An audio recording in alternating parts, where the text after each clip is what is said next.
भजन संगम पर आप सभी भक्तों का स्वागत है। प्यारे भक्तों, आज इस वीडियो में हम आपको एक अनोखी कहानी सुनाना चाहते हैं जो कि आपके भी जीवन में कहीं ना कहीं मार्गदर्शक होगी और आपको जीवन में आगे बढ़ने में सहायता करेगी। तो आइए प्यारे भक्तों, हम कहानी आपके सामने रखते हैं और इस कहानी के अंत में हम सभी को जानने को मिलेगा कि इस संसार में हम सभी कैसे लड़ सकते हैं, कैसे इस मानव जीवन में रहकर उस परम पिता परमात्मा की आराधना कर सकते हैं, कैसे जीवन के हर एक क्षेत्र में हम सभी सफलता अर्जित कर सकते हैं। तो आइए वो कहानी हम आपके सामने रखते हैं। प्यारे भक्तों, यह कहानी है 5 पूंछ वाले चूहे की। एक चूहा है जिसके पास 5 पूंछ है। तो आइए कहानी हम आपके सामने रखते हैं।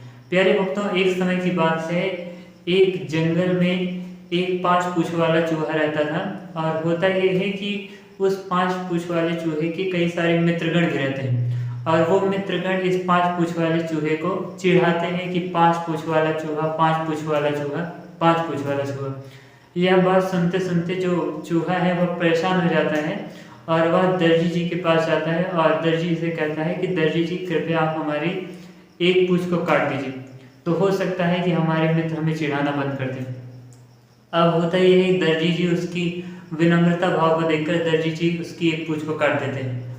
अब वह जो चूहा है वह आता है और सोचता है कि अब शायद उसके मित्रगण उसे चिढ़ाए ना, तो आता है। जैसे ही मित्रों के पास पहुंचता है तो उसके मित्र उसे चिढ़ाने लगते हैं कि 4 पूंछ वाला चूहा, 4 पूंछ वाला चूहा, 4 पूंछ वाला चूहा। अब वो फिर से परेशान हो जाता है और वो जो चूहा है वह सोचता है कि शायद एक पूंछ और कटवा दें तो हो सकता है कि हमारे मित्र हमें न चिढ़ाएं। पुनः वो चूहा दर्जी के पास जाता है और दर्जी से कहता है, दर्जी जी, कृपया एक पूंछ हमारी और काट दीजिए। तो दर्जी जी ने पहले कहा कि नहीं मत कटवाइए, लेकिन उस चूहे ने कहा कि नहीं नहीं, काट दीजिए ताकि हमारे मित्र हमें न चिढ़ाएं। और फिर से अब उस 5 पूंछ वाले चूहे की केवल 3 पूंछ बच गई क्योंकि उसने एक अपनी और पूंछ कटवा ली। अब हुआ ये भैया कि वह जो चूहा है वह जाता है अपने मित्रों के पास और वह कहता है, वह अपने मित्रों के साथ उठता बैठता है या उनके पास पहुंचता है तो उसके मित्रगण उससे कहते हैं कि 3 पूंछ वाला चूहा, 3 पूंछ वाला चूहा, 3 पूंछ वाला चूहा। यानी कि मित्रों ने अब भी उसे चिढ़ाना बंद नहीं किया। अब तो वह खूब परेशान हो गया और दर्जी जी के पास जाकर बोलता है कि दर्जी जी, कृपया आप हमारी 3 जो पूंछ है उसको भी काट दीजिए ताकि हमारे मित्र हमें चिढ़ाना बंद कर दें। तो दर्जी जी फिर से उसकी भावनाओं को देखकर कि लोग उसे चिढ़ाएं ना, तो दर्जी जी ने कहा ठीक है। दर्जी जी ने उसकी पांचों की पांचों पूंछ को काट दिया, यानी जो 3 बची हुई पूंछ थी उसको भी उन्होंने काट दिया। अब ये तो जो चूहा है खुश हो जाता है कि शायद अब हमारे मित्रगण हमें न परेशान करें। लेकिन जैसे ही ये चूहा अपने मित्रों के पास पहुंचता है तो उसके मित्र बोलते हैं, बिना पूंछ वाला चूहा, बिना पूंछ वाला चूहा, पूंछ वाला चूहा।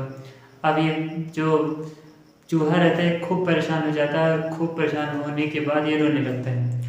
तो प्यारे भक्तों, यह जो चूहा है इससे गलती यही हुई कि इसने लोगों की बातों को ध्यान दिया। ये लोगों की बातें ध्यान ना देता तो आज इसके पास 5 पूंछें भी होती और कहीं ना कहीं ये आसानी से अपने जीवन को यापन कर रहा होता। और वो जो 5 पूंछ वाला चूहा है, दुनिया की बातों को सुनकर, अपने मित्रों की बातों को सुनकर उसने सुसाइड कर ली।